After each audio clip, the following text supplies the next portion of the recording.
The month of March is a lot of things, but it is also TB Awareness Month. So no wonder today we have our clinical virologist, Dr. Bonolo Mashisi, coming to give us the up and down of infectious diseases with particular emphasis on TB, which is tuberculosis. I am Dr. K, and you are watching once more on a Wellness Wednesday, Ask Your Doctors, and welcome. Doc, how are you? Hi, how are you? Thanks for having me. Pop-up doctor. You are back in the hot seat now. Yes. Are you good? I'm good, thank you. We missed you. I'm glad to be back. I missed everybody as well. Okay, sharp. Some of the interviews I did, I was in the past weeks, I was not so, because you were not there, but now you're here. Now I'm we must here. make it count. Okay. And how you been? I've been okay, I've been busy, but yeah, it's all right. You getting bored that there's fewer cases of COVID? No. I know you're happy. We're all happy. We're all happy, but it means I get to catch up on all the stuff that I was just... Which is why now we have time for TB. Exactly. And that's what the crew said. Exactly. With COVID, we were obsessed. We were missing out on... Exactly. Everything was just COVID. Neglecting other stuff. And okay, sharp. Now, Doc, tell me your personal experience with TB. I have personal experience with TB that affected members of my family. Why is TB an important thing, and is it because we are in the top 5 in the world with TB, and why are we so predisposed to TB as a country? I think TB is a very important topic to really have. You're right, South Africa is just one of those countries with a high burden of TB. And I think the burden of HIV has worsened that over recent years. Obviously, TB has been around for many, many years, way before HIV. But HIV and the burden of HIV that we see has worsened the situation. And I'm glad you're saying you have personal experiences, because, I mean, if you're living in South Africa where we see so much TB, it's very hard for someone not to have been, affected or seen TB at some point in their life, including myself. So yeah, it's very important that people know and understand. TB has been around for a long time. Many, many years. Anecdotal stories, urban legend has it that Kwakwa Hospital, Elizabeth Ross, used to be one of the leading hospitals for TB in the country for a long, long time, in the 70s, 80s. And so I know a lot about TB. Incidentally, in the 80s, my own father died of TB, of complications resulting from TB. When I was 10. And my daughter subsequently had TB, 30 years later when I was 40s, I suppose, no, I can't have been in my 30s, when she was 2. So she actually remembers that vividly, because she remembers staying in hospital for a long time. For a very long time. And but your own personal experience? So I had TB as well in my final year of medical school. It was quite traumatic, I think, for me, because I had to be out of school for a long time to recover.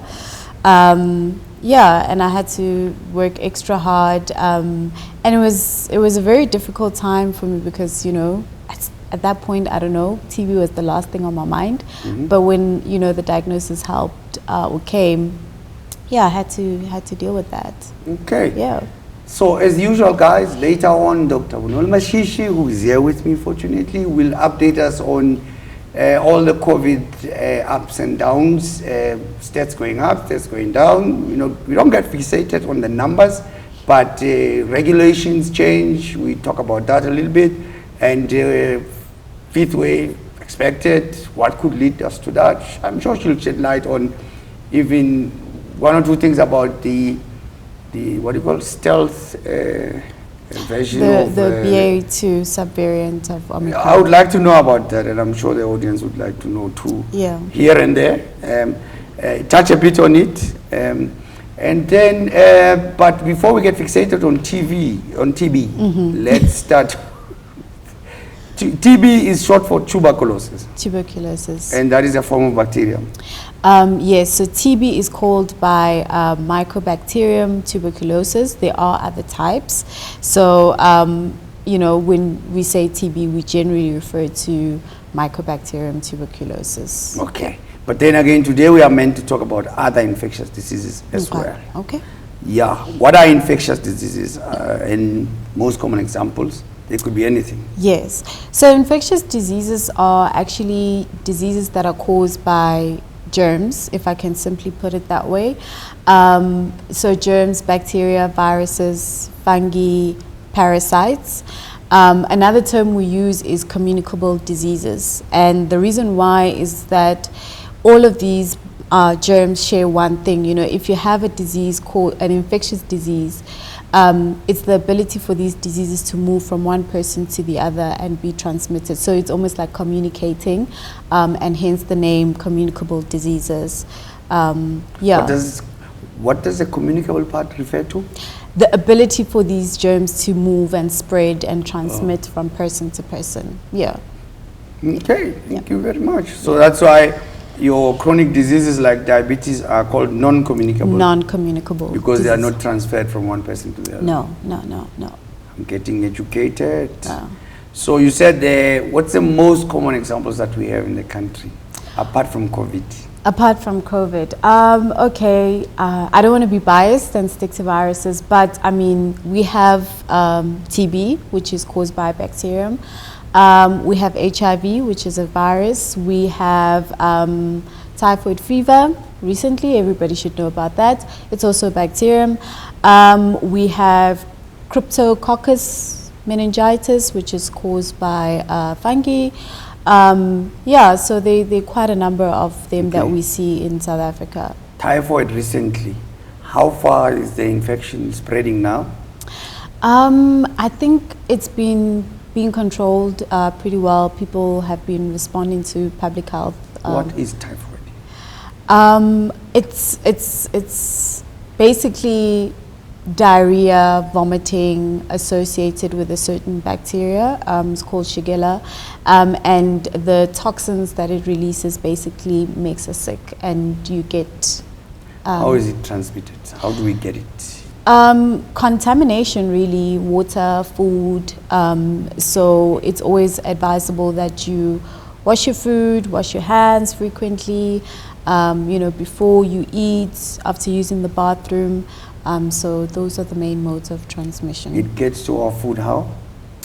Anyway, you know, from the farming, you know, goes to the shops, gets to our homes.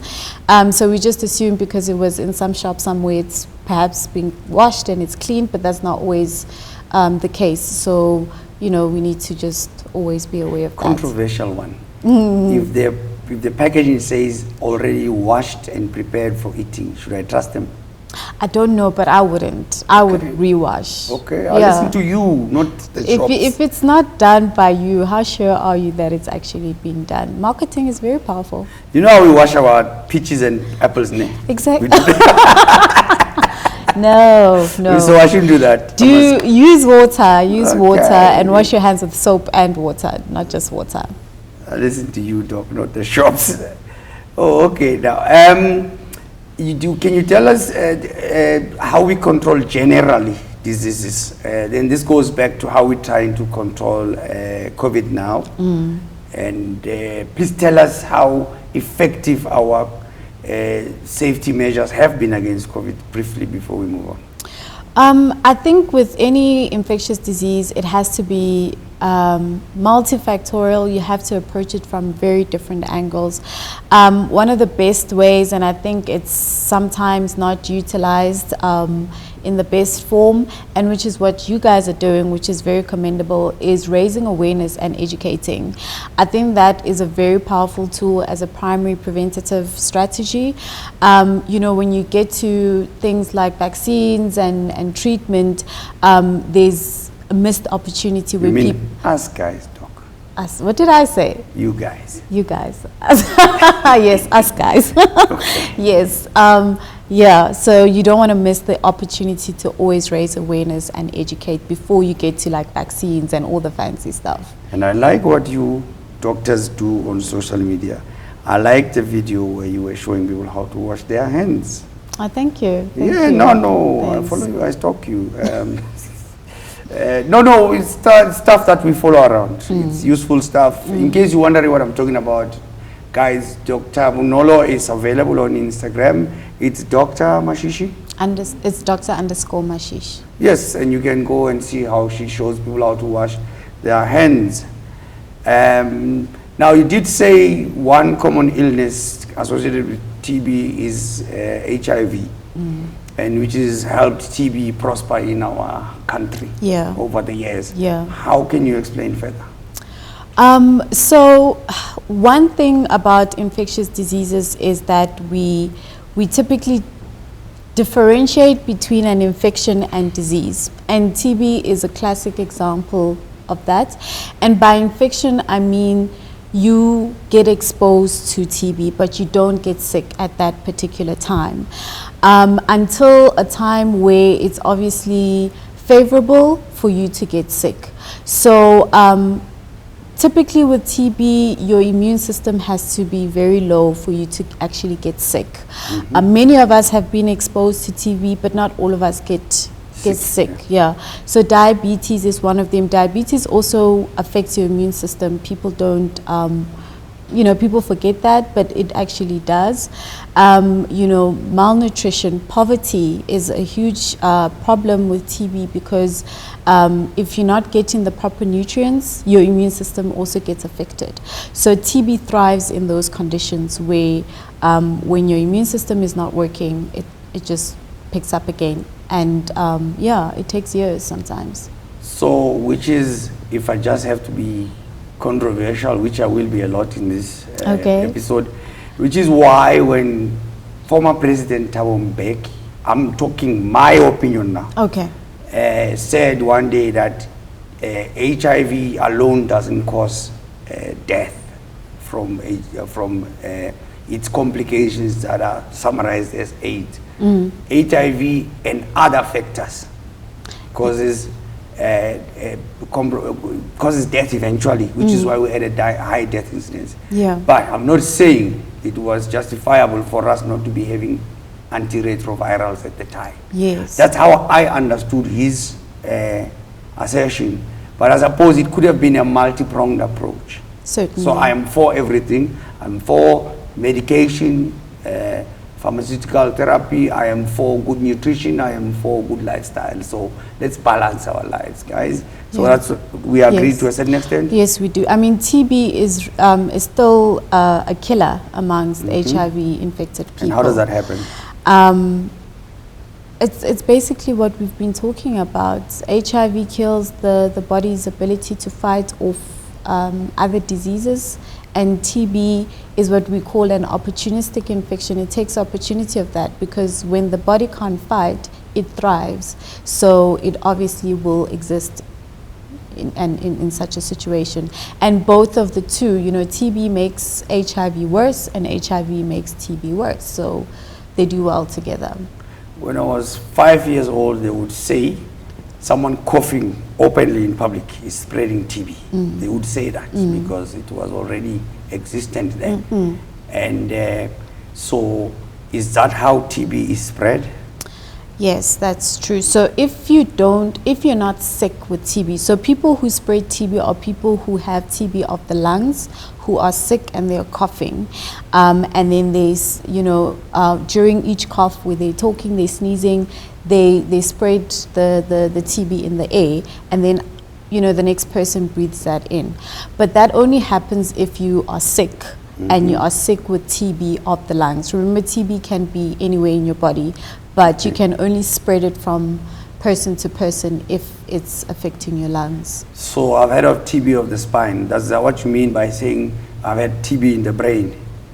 In the meninges? No. Those are separate things, actually. You can have TB in the meninges, which causes TB meningitis, which is what I actually had. And you can have TB of the spine, which is also a separate thing without having the meningitis. Ooh, clearly, it didn't affect your brain, doc. Good thing. Thank you.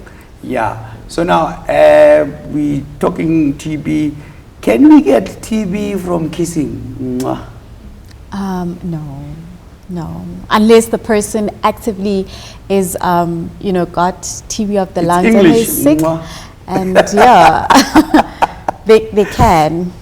They can. Technically. But I mean, that's Don't not be a distracted, common. doc. Don't be distracted. Be scientific. How No. can we get TB from kissing? I mean, TB is spread in the air. Okay. So close contact, that is feasible. But as I said, the person has to be sick. If you just have TB lying there in your body, you can't spread TB. So if someone coughs a lot and they have TB, and how does being sick make you more infectious? When you are sick with TB, the TB is actually just, happy in your body, making more of itself, and that way it's able to, move from within to the outside. Okay. When we typically have TB infection, it's just lying in your body still, quiet, not doing anything. So it's not in your saliva, bodily fluids and stuff like that? No. Okay, good. So how, we would like to know how it, what it does to the body for it to make you worse and worse. We would like to know how we recognize that we have TB. Not to stigmatize, guys. We talk about conditions that affect our family members, and we openly make ourselves vulnerable to your judgment, and we always say, I was sick this year, I was not sick that year. Let's be open about this. Let's get educated. Let's get cultured and civilized. Anyone can get sick. Don't stigmatize. Yeah, and that's a very important thing with TB. Anyone and everyone can get it.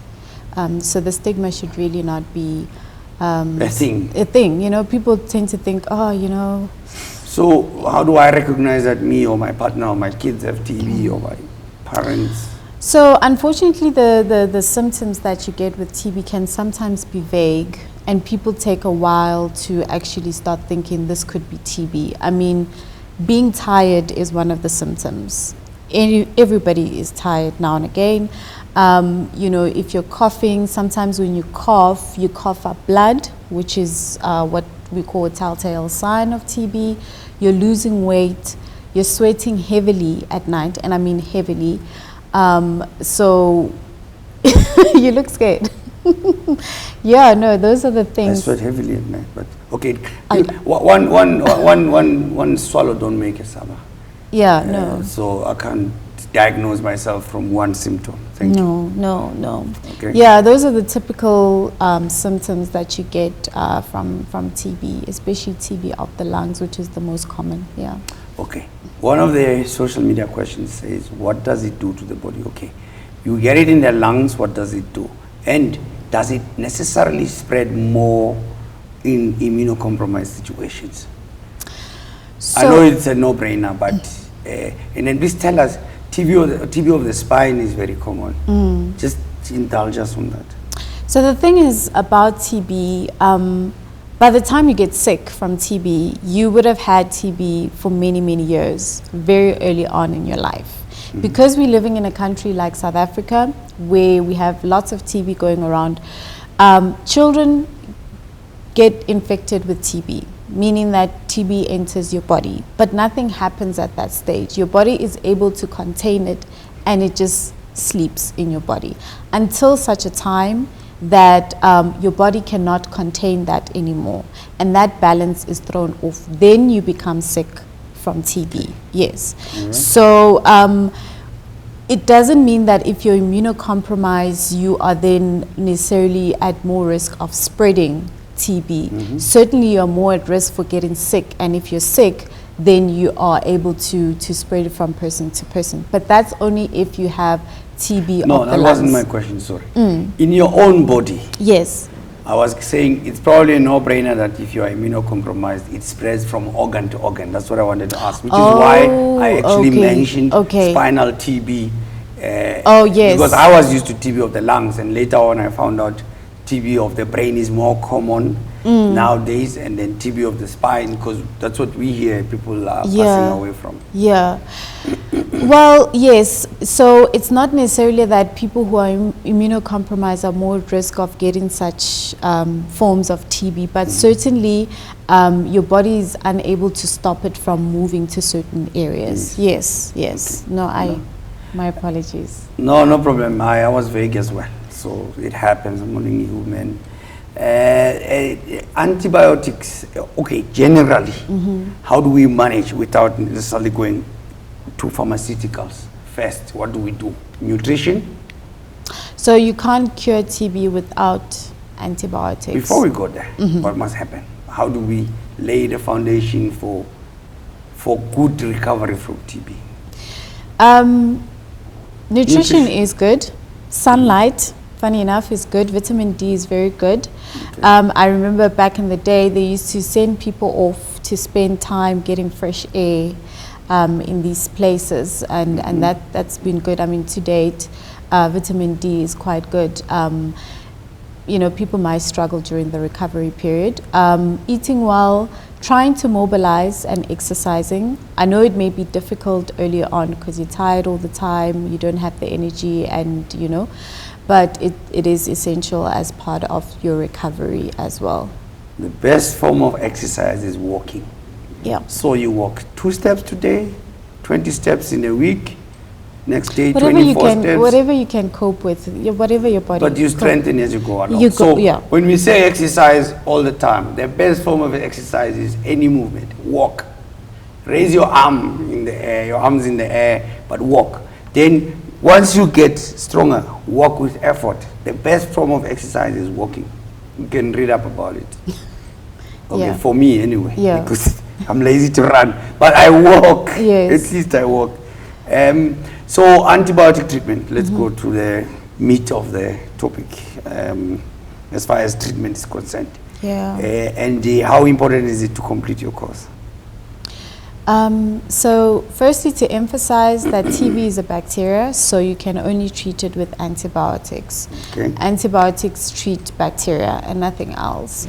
And with TB, it depends on the type of TB that you have, but typically if you have TB of the lungs, you will have to take your treatment for minimum of 6 months, right? Okay.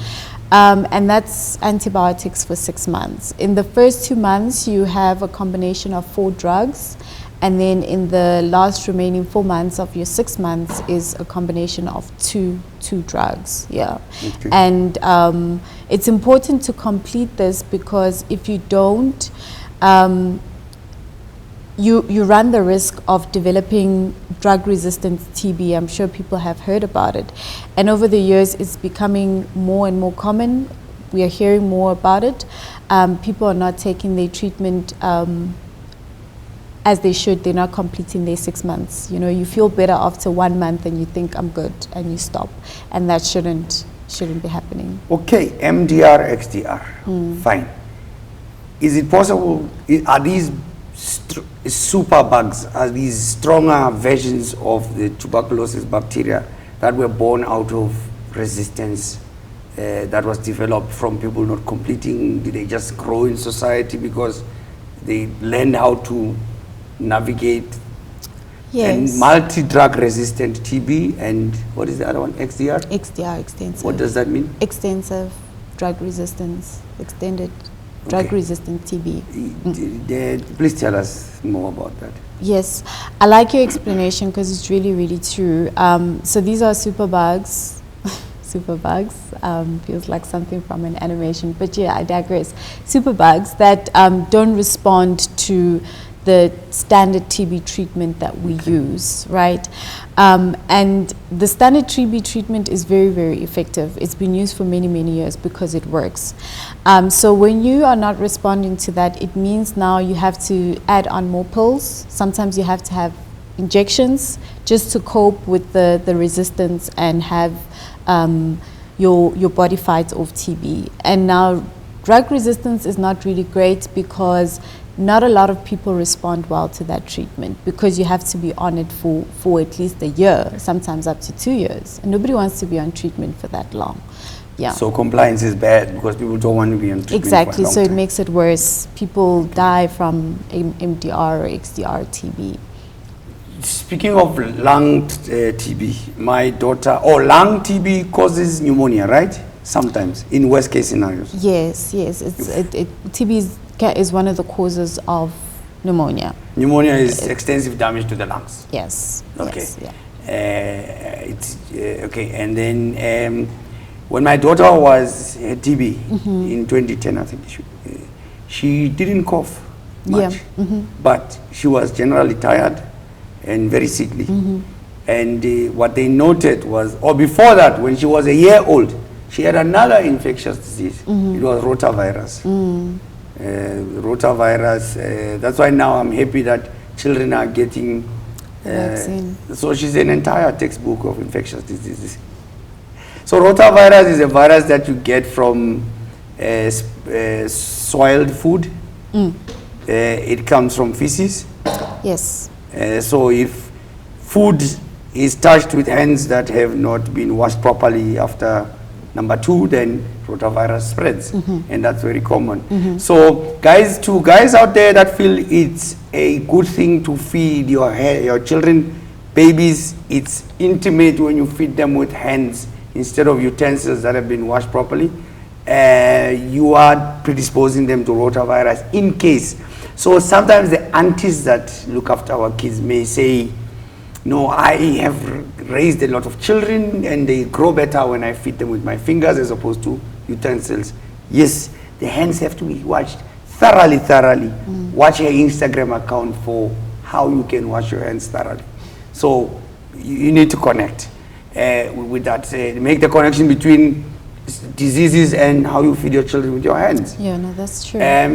So are there any lifestyle things that predispose, like smoking, that predispose us to TB? Yes, I think smoking is just a habit that goes hand in hand with many. Smoking is just Saturday. basically. So it increases. So smoking affects your tract. You know, your respiratory tract from doing what it's supposed to do. When you have something coming in there, it's supposed to like move its way around and push it out. But when you're smoking, none of that happens. So you have bugs just sitting in there and just you inhale, they sit there because your body's not doing what it's supposed to do because of the damage caused by the smoking. So people who smoke generally have higher risk of getting TB, yeah. Does Habli make you... I don't know, basically smoking lowers your immune system. Yes, it does. At all levels. At all levels. Does Habli affect, does it, or could you be sharing Habli with someone who has TB without knowing, and is that going to encourage transmission of TB? Yes, it could. It could. Okay. Yeah. Habli, ma 2000. Yeah, no. Watch out. And sometimes people my age do Hablis as well, because I get happy if your companion is my 2000. So never mind. Back to subject at hand. And my daughter was saying she was not coughing. Yes. But what they did, because of her lethargy and other symptoms, she was found out because she had lymph nodes. Is that a big sign? Yes. So TB in children and adults is typically not the same because, I mean, children don't always have the symptoms. But them getting tired and not eating and the lymph nodes, very classic signs that we see with TB in children. Coughing is not always, especially with the younger babies, because it's not a reflex that they have developed well. And also sometimes they cough and swallow. So it's very, very difficult for them to have a coughing reflex, as opposed to us adults. Yeah. So. Okay. And sometimes, normally, children just cough. Yeah. And we take it for granted. Yeah. So when they found lymph nodes, I don't remember what the story vividly, but that's what happened. And so any silver lining? I think TB has been around for many years because of its ability to survive, and it's going to be around for a while. But there has been some work that's been done and continuously being done to try help the situation. One of the things is being able to pick up TB much quicker and much earlier. Being able to, I mean, you know, people used to take like a handful of drugs of TB, the different types of drug. Now that's also been changed. You take one, I mean, it's one tablet that's been combined with all 4 drugs. That makes it much easier for people to be compliant. And also just the ability to manage MDR and XDR has changed a lot over the years so that, you know, people can survive. So a story I have of my own, that's why I'm laughing, and the TB drugs. Yes. So my 3rd year of varsity, remember we used to do general microbiology, general surgery, we are very, unlike the dentists now, they don't do much, they only do here. So I was sick and I had pneumonia and I was diagnosed with asthma, so there was a tree outside of my my room at Reza that was just giving me allergies, and then I ended up with asthma because of that tree. Okay. Yeah, fine. So it was around summer, spring. Spring. So we write exams in October, 3rd year, microbiology. So they asked me, dude, you are 48% now. We want you to cross over above 50. So I failed microbiology at the end of the year, basically. And they said to me, what can we ask you that can help you pass? Not oral microbiology, because we know you do it a lot. So yes. I said the lungs. They say because you have asthma, you say that's why you fail. Okay, that's cheating though. But okay, let's ask you about the most common thing in the country. Give us 3 types of TB drugs and you pass. Yo, did I struggle? Oh, they said, wow. Dude, like, you know. Yeah. And so I wasn't very. Shame it didn't Yeah, go it wasn't well. my thing. Oh, yeah. shame. So now I know them, and that's why when you speak of drugs, 4 drugs, You remember. But now you say I only have to remember one. But anyway, the active ingredients of the other ones, I still remember. Rifampicin is one of them. Yes, rifampicin is very important one. You see? Yeah. Yeah, I was punished properly. Yeah. Anyway, side effects of drugs and why people end up not taking them sometimes. So, yeah, side effects, I mean, rifampicin, as you said, one of the drugs used for TB can cause liver damage. So it can actually damage your liver after taking it for a while. Sometimes you feel pins and needles also in your feet. I think that's why you also take vitamin B with your TB drugs to help you with the pins and needles. Some people see discoloration with you know, the urine. That scares them sometimes, and they just feel like, oh my goodness, what is this? Okay. Yeah. But generally, they are tolerable. You should just focus Yes. on the bigger picture. Yes, they're very tolerable and they're manageable. Even if you have like the severe form of liver damage, that can also be managed quite well and shouldn't. And you just have to consult with your doctor and tell them why is this happening, and they can find a way to manage that. Yes, Okay. definitely. Don't Don't stop them on your own at home and just be like, this is happening, so I'm not. Because you could be wrong. Sometimes it's not Yeah. the drugs. Yeah. It's something else. It's something Yeah. else, definitely. Okay. Then do we get complete curing of TB? Yes, TB fortunately can be cured. Like you can take your treatment and be completely cured from TB, which is really great. Okay, can we go viral now with our COVID updates? Yeah, we can go viral. And we actually have a social media question that says, what are the long-term effects of COVID? So it's a very difficult question to answer because COVID has been around for only 2 years, but there has been things that have been noted in the past 2 years. We don't know what's going to happen thereafter. I mean, in the past 2 years, they've noted people who are just not recovering well. They're constantly tired, body aches, people with heart conditions that develop because of COVID, people with mental illness, memory loss, all triggered and you know, by COVID. So there's been a lot in what happens after you recover from your initial sickness. I had COVID in 2020, July. Since then, I have consistently been, I almost pass out. I don't know what that is. I can't blame it on COVID because I haven't done proper consultation on it. But consistently, there are times where I feel like I get not run out of breath, but I need to open the window. My panic attacks have increased since my COVID, and then I almost get, as if I'm looking for a word, I get dazed. You get dizzy. I know dizziness has been reported by some patients after they've recovered, that they still struggle now and again with dizziness because of COVID. Loss of balance. Yeah. It's just anecdotal, I have to admit. No, long COVID is real. And it affects more people than we actually talk about it, but it's real. Okay. Is there anything that you think we left out around TB?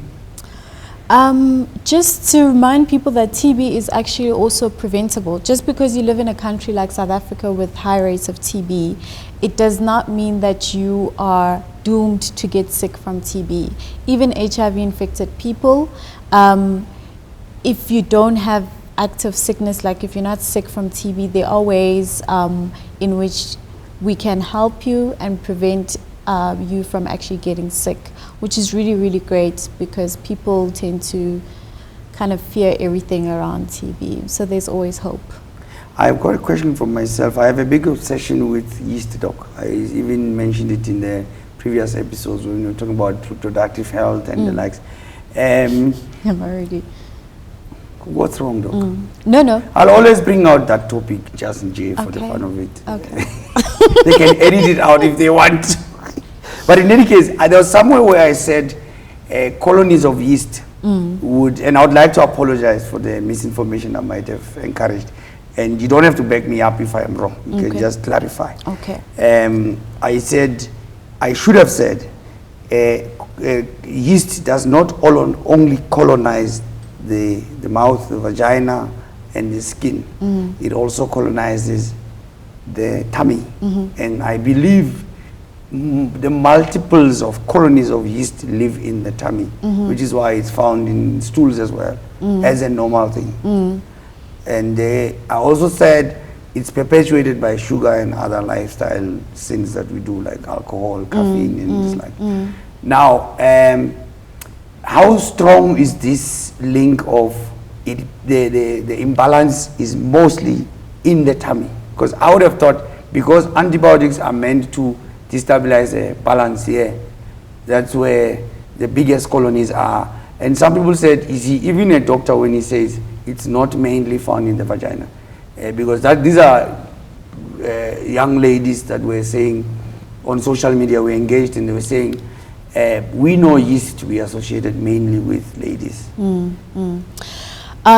So remember, so the link between yeast infections and antibiotics is not only restricted to females. Yeast are everywhere in our bodies, and antibiotics, especially if you're taking them orally, typically affect the whole system. So wherever they are colonies or normal, we call them normal bugs, basically. They live in, it can be yeast, it can be other bacteria. They're all there, they live there happily. In a balance. In a balance. So antibiotics disrupt the balance. And this can happen anywhere in the body, and it's not literally restricted to a certain area. And they affect the balance how? They kill some of the good bacteria? Yes, you can. Yes, because antibiotics do that. They can kill off some of the good bacteria, and you know, and you get overgrowth of some of the ones that are not killed by the antibiotics, of which the is ones why that yeast thrive. will prosper. Some of the reasons why. Yeah. Yeah. And then I'm not. I sound like I'm forcing this down. No. You're not. You're not. Which is why we get probiotics, because they help restore the balance, particularly of your good bacteria, the normal bacteria, the normal bugs that are supposed to be there, because they also serve a function in your body. That was my next question. Guys, when we give you antibiotics, please do not give us resistance. Do not be XDR people and you resist antibiotics. Half the time, antibiotics are good for, in fact, all the time for infections, they are good. half the time we can get away without antibiotics, but sometimes we have to give you antibiotics. Yes. And when we do give you antibiotics, let's not be resistant to say, I'm trying to live healthy, I don't want antibiotics. Because some infections we totally can't get rid of Without antibiotics. No, that's true. That's true. That's true.